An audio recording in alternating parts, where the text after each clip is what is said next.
That brings us to the question that's really at the heart of the book, what is Trumponomics? And there's a great chapter in here, and I'll put the book up for those of you on YouTube can see it. Trumponomics, Inside the America First Plan to Revive Our Economy. The chapter is what is Trumponomics? And it's really not a lot about what I think of as what I took in microeconomics or macroeconomics. It's more about people. Yeah. And the first one... By the way, this book is not really an economics book, really. It's more of a political, how he came across these ideas and how he did it. It's more of a political science observation. Which is how economics should be. Exactly. It should be about people and what economics can do for them, or what bad economics can do to hurt them. So, number one, always put America first. Yeah. I mean, Bill, that seems so obvious, right? Yeah. But the left thinks that that's somehow like a racist, bigoted term to put America first. And as Trump is, of course, a president should put America first. Just the fact is, a lot of our recent presidents haven't put America first. The French, Barack Obama wanted to be president of the world, not president of the United States.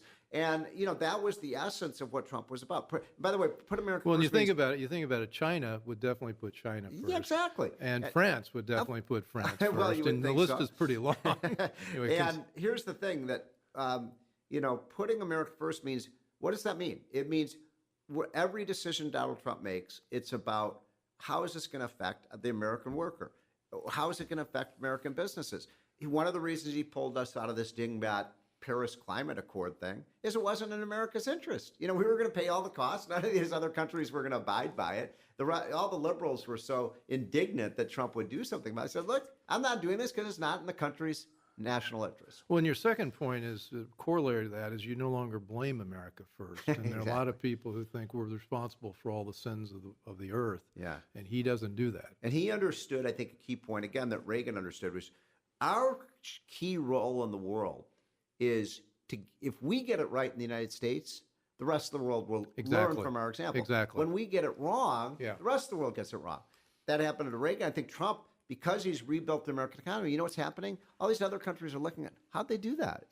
How come we're booming and the rest of the world's, slinking? And so that it doesn't mean that somehow, like, economics is not a zero-sum game. It doesn't mean just because we get richer, the rest of the world gets No, it's especially not a zero-sum game. Yeah. Yeah, it's a growth game. Yeah.